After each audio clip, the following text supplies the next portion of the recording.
asalaamaaleykum wa rahmatulahi taala wa barakaatuhu maa ngi ziar waa diaspora bi yépp di ziar mbokki Sénégal di ziar kilifa diine yi di ziar kilifa aada yi ci tarixa di ziar sénégalais yépp yi nekk ci monde entier yépp ci tarixa bu ñu munti bokk te Sénégal benn bopp la kenn mënu ko xar ñaar maa ngi ziar kilifa yépp di ziar catholique yi di ziar ñépp daal bàyyiwuma kenn Tijaan murit laayeen xaadar shérif ñépp bàyyiwuma kenn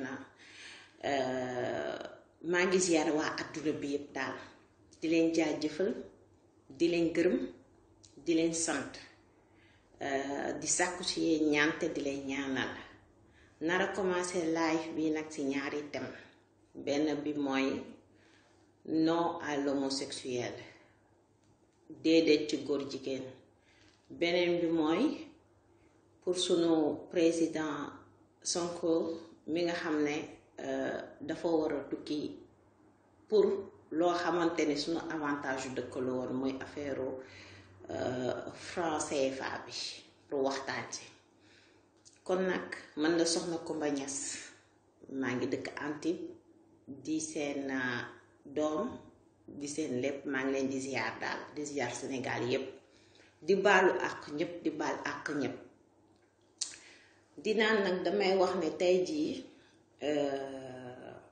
dañ ne non à l'homosexualité Sénégal lan moo tax parce que ñun suñu diine suñu culture suñu gëm-gëm nun nu yaree fi ñu jóge ak nu ñuy dundee loolu Sénégal du ko mës a nangu wante nag dafa am loo xam ne sénégalais yi dañ ko réere mbir moo di jiitu nañu ba pare ku ma weddi na nga dem booy def sa carte d'identité wala ngay def sa passeport wala lu mu munti doon dañ lay ne nga coché góor jigéen wala genre mooy lan genre mooy borom ñaari tur yi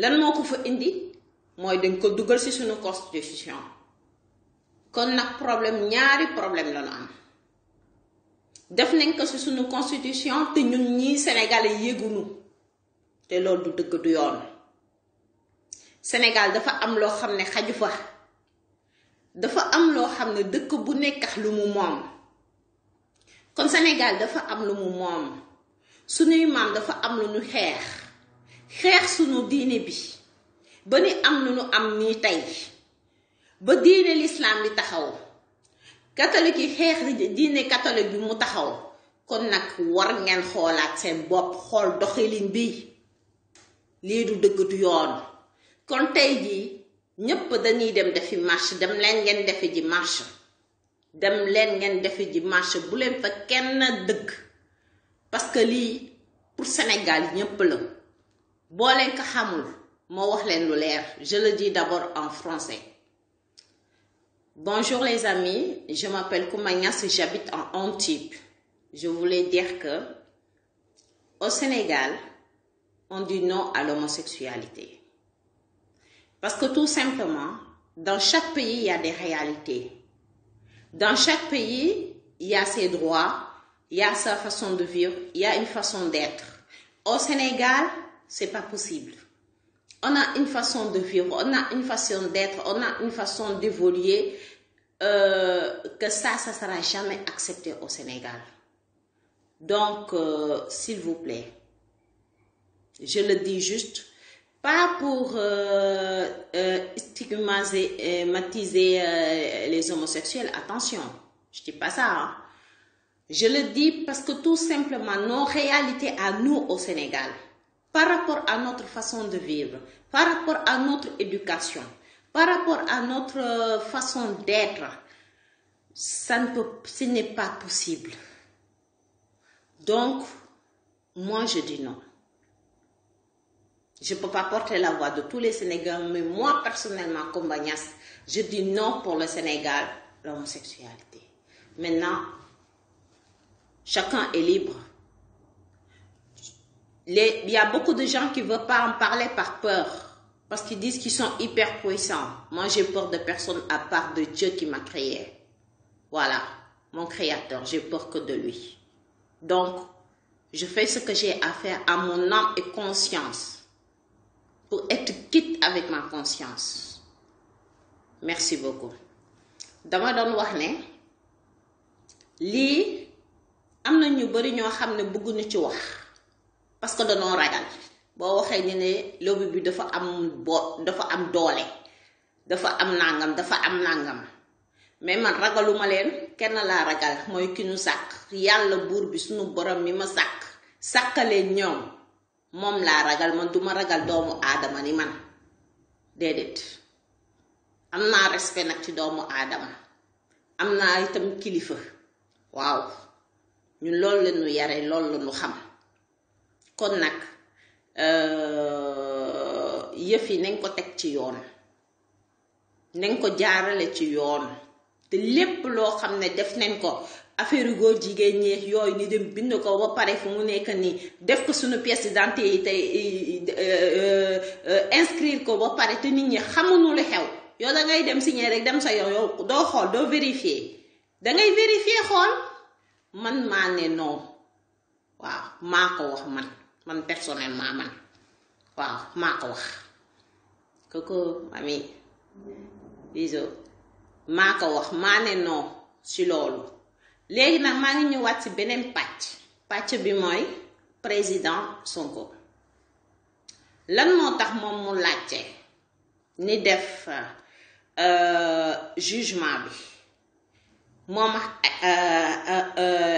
ndaw si ñoom ñaar ñëpp ku nekk ni laajte ni juge leen mu gaaw ya fi jeex lan moo tax sunu nguur bi di yéexantu pour lan pour nag président bi mu bañ a bouger mu bañ a dem def campagne bañ a yëngatu teg ko benn place mu waroon dem tey jii lu mel ni invité ko pour mu wax ci franc CFA bi invité d'honneur ngeen di ko pamte lan moo leen di coûter ngeen bàyyi ko ñetti fan mu dem liggéey pour Sénégal liggéey pour réewam liggéey pour lu ñuy xeex liggéey pour sunu avantage dindi franc CFA bi lan moo si seen problème yéen lan mooy seen problème boo leen mënul dangeen di bàyyi nit ñi ni def mais yéen doo leen def kenn du def ngeen teg ko fan pour lan ngeen teg ko fan ma ne dëgg bu jotee nañ koy wax li ngeen di préparer yépp xam nañ ko nekk fi préparer ay groupe nit ñi diaboliser président ba pare ngeen dóoru génn wax fi naan dégg ngeen dugg na fii bëgg a jaxase xelu sénégalais yi loolu du jàll bay boo ngeen teg ko ci suuf uti ji leneen parce que kenn doful la nit ñi yeewu nanu dama leen koy wax de man jigéen laa yaay laa bu fekkee loolu am na duma fi toog nii di wax mais jigéen bu ñu def loolu du wone boppam day tiit fit bi day dem du toog di maquillé di wone di def ki yeex yi il faut arrêter am bi seen dossier bi dara am ci daa vide donc bàyyi leen nit ñi ngeen di sonal nit ñi ci dee rek doy na sëkkax barke kon nag bu lay sonal nit ñi di sukkandiku ci di jëfandiku ci train boo xam ne dem na bu yàgg à 380 à l'heure ngeen bëgg accroché wu mais yaa ciy des mais bàyyi leen li ngeen nekkee def leen lii mu jeex nit ñi lijjanti ko mu jeex nit ñi avancé waaw ñëpp nooyi mais nag nit ñi téye leen kenn du dem kenn du dikk kenn du wax ngeen di def lu leen neex yéen a ngi politique bu leen nu ko nëbb carte bi naan président bi fi nekk nii instant bi président Macky Sall am gis nañu carte bi nga xamante ne mi ngi préparé pour def ko 3e mandat carte bu marron la on l'a vu donc bàyyi leen xelu nit ñi ngeen di foowee 3e mandat dañ ko fiy tere yaa ko fi waxoon ñaari mandat yi laa boo ci pare abul nu rek te yàlla rek a tax te nga may nu jàmm nag fu mu ne nit ñi sonn nañu waaw te ñi bëgg a politique bëgg a defar réew bi bàyyi leen ñi doxi seeni soxla wala nga atte leen loolu mooy dëgg waaye yi ngeen nekk di dëgg du yoon di wax def souterrain yi ngeen war a bàyyi léegi ñëpp ànd seen système bi doxatul changer leen système boo leen bëggee sénégalais yi naw leen jaar leen ci yoon liggéey leen wan leen di tax sénégalais yi di leen naw respecter leen droit wu nit ñi ñaari ñu nga bala sëñ Mountakha laajte danga nekk ça concerne 2 civils ñaari sénégalais noo ko séq ñaari sénégalais yi ko séq nag nee na leen dañ leen jugé te ngeen jaar ko ci yoon bu leen fi def benn luube waaw loolu laa wax man nit ñi dañoo sonn dee tay dam waaw lu ëpp tuur waaw di wax nag patriote da leen seetaani Kaliphone de macha allah laay fam am na solo yu am solo la ci génne di wax li xew waaw da leen seetaani aussi Fatmata Dansokho day wax moom li am moom day génne moom seetaan leen ay ko ñas am na laay fa yu bari daal ñoo xam ne daal lu ñuy wax am na seen xalaat de lañ koy déglu seen xalaat da leen di tegal li xew ci Sénégal yépp loo xam ne yéen xamu leen ko sax yeewu leen dee leen déglu di seetaan dee leen dem ci YouTube bi di xam li xew dëkk baa ngi toj yàq nañu suñu dëkk bi yaxet ni toog di seetaan jug leen nag jug dot na ku jug dangay jug ngir sa dëkk ngir ëllëg looy wàccal say doom say sët say sëtaati sët ak say sa famille pour plus tard defoo ko pour Sénégal nga koy defar ak pour yow waaw man sama dëkk moo ma ñor moo tax ma bokk ci Pastef parce que c'est un don de soi pas la ñuy demee waaw te suñu président bi macha allah laf cat yal na ko yàlla sàmm aar ko may ko gudd fan ak wér te musal ko ci pexe yi noonu waaw man maa ko wax président Sonko la nu wax ñun waaw kon nag fu mu ne nii def leen la ngeen war a def te ngeen may nit ñi jàmm ngeen wàcc nit ñi sonn nanu la ñàkk Sénégal dafa bari kenn mënatu ko sax limé damaa sonn ci wax ji tout le temps ma limé te bàyyi leen maa ngi koy waxati ku amul carte d'identité demal nga defi sa carte d'identité CEDEAO boo ci paree demal nga defi ci carte membre ku bëgg a bokk si parce que demal nga defi carte membre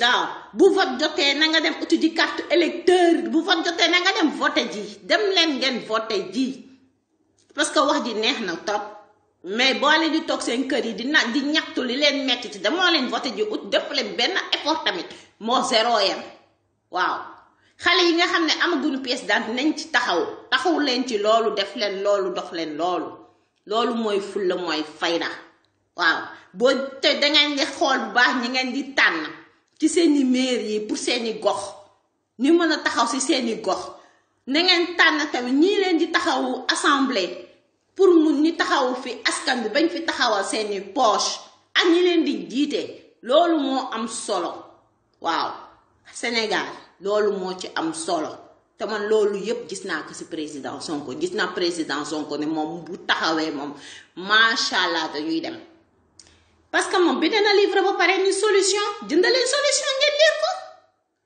wala kenn mu lire ko wax ka yaay ma papa expliquer lan lay ñu wax yépp ngi ci waaw loolu mooy dëgg. Bonjour tout le monde. Je disais à propos de notre leader qui est président Ousmane Sonko que il faudrait que le Sénégal fait son boulot au fait. Parce que lui et la partie adverse, ils ont demandé d'être jugés. Je ne vois pas pourquoi ça traîne. Ça sert à rien de traîner parce que le dossier il est vide, il n'y a rien. Une personne qui est violée normalement, tu es traumatisé. Dès qu'on t'approche, tu as peur. Il y a des signes, il n'y a rien du tout. La fille, elle se balade, elle se fait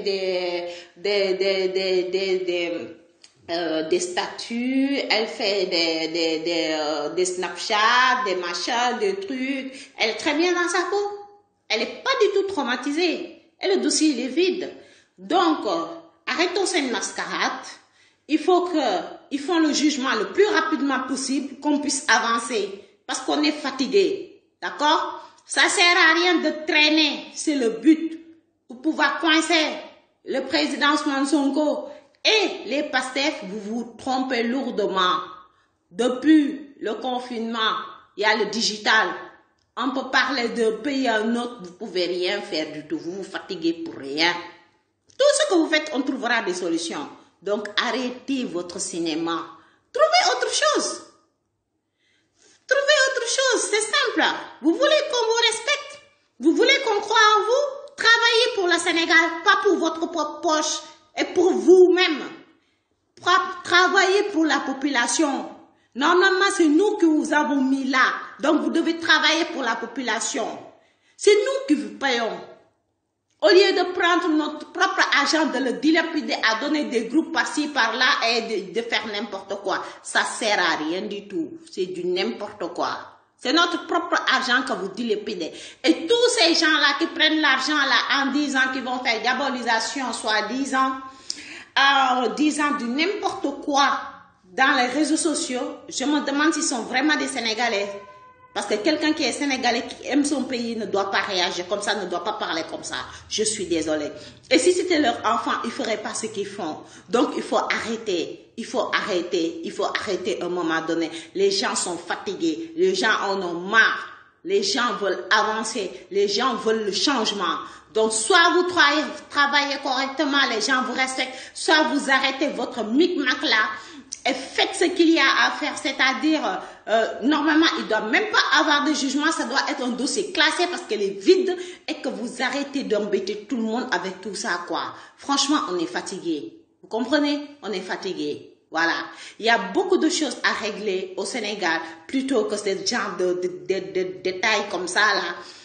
Je le dis, je ne banalise pas. Ce qui m'étonne, c'est que notre propre, ceux qui sont en haut, banalisent tout ce qui est viol et terrorisme. Mais vous êtes des malades. Vous vous rendez compte, c'est quoi d'être violé vraiment? Est-ce que vous vous rendez compte, c'est quoi d'être terroriste vraiment? Faut pas jouer avec ces mots-là. Hein. C'est des choses sérieuses. Une femme vraiment violée ne se comporte pas comme ça. Moi, je vous le dis. Alors, s'il vous plaît, arrêtez ce mascarade. Voilà. Arrêtez ce mascarade, vous nous fatiguez. Et laissez notre président tranquille. Il vous a rien fait. C'est seulement, il est là. Il aime son pays. Il veut développer son pays. Il veut que son pays avance. Il veut qu'on avance nous-mêmes les Sénégalais. Franchement, c'est quelqu'un qui est là, qui fait un don de soi pour le pays. Donc, arrêtez, arrêtez, arrêtez, arrêtez, arrêtez. Je vous dis arrêtez, arrêtez. C'est tout. Vous voulez qu'on vous respecte? Bossez. Travaillez. Au lieu de faire des demi-chantiers. Un stade qu'on n'a jamais vu. Un pays comme le Sénégal, avec tous les footballeurs qu'on a du monde entier, ils ne peuvent même pas venir jouer parce que le stade n'est pas en norme. C'est pas une honte, ça. Mais franchement, parlez, on est où là? Arrêtez de nous fatiguer et de nous bassiner avec vos faux discours, vos faux trucs. Et puis les milliards, c'est comme des, comme des 5 centimes chez vous. 5 francs chez vous. Il faut arrêter quoi. Voilà. Les gens sont fatigués, ils meurent de faim. Voilà. Il n'y a pas de boulot, il n'y a rien. Alors travaillez, arrêtez de donner des permis de bateau de pêche à tous les pays du monde là. Le Sénégal, bientôt il n'y a plus de poissons. Même nous les Sénégalais, on ne peut pas manger le poisson comme il faut. Mais il faut arrêter à un moment donné. Avant de donner aux autres, il faut d'abord penser à soi-même. Pourquoi vous voulez pas que la population mange d'abord? Vous donnez les trucs à tous les grands bateaux de pêche. Et c'est des bateaux de pêche là, les gros bateaux de pêche. Quand les petits bateaux passent là, hein, nos pêcheurs à nous, pour aller pêcher du poisson, c'est eux qui avec la vague, boum, ils tombent dans l'eau. Et vous faites rien. C'est normal. Mais il faut arrêter à un moment donné. Les gens sont réveillés maintenant. Internet a réveillé tout le monde. Hein? Voilà. S'il vous plaît, arrêtez votre cirque. On est fatigué. Voilà. Loolu laa doon wax maa ngi jaajëfal ñëpp di gërëm ñëpp di sant ñëpp di wax ne lépp loo xam ne li ma fi wax bu fekkee ne lu jub la suñu borom bu fekkee ne lu dëng la nag wala am na ku mu naq di maa ngi ci jéggalu c'était pas le but dama doon wax rek pour waslu àq pour yee tamit ñi nga xamante ne xamuñu lu xew réellement man souvent maa ngi déglu maa ngi xool maa ngi lire donc voilà quoi kon nag jàmm xewal yal na nu yàlla defal jàmm sàmm leen aar leen sàmm àdduna bi yépp sénégalais bu mu nekk mënti nekk ci àdduna bi yàlla na ko yàlla sàmbal nu ci nu kilifa diine yi yàlla nañ fi yàggal lool te ànd ak wér sàmbal nu ñépp kañ doomu aadama yépp yàlla na leen yàlla sàmm jërëjëfati jàmm ak xéewal soxna Coumba Niass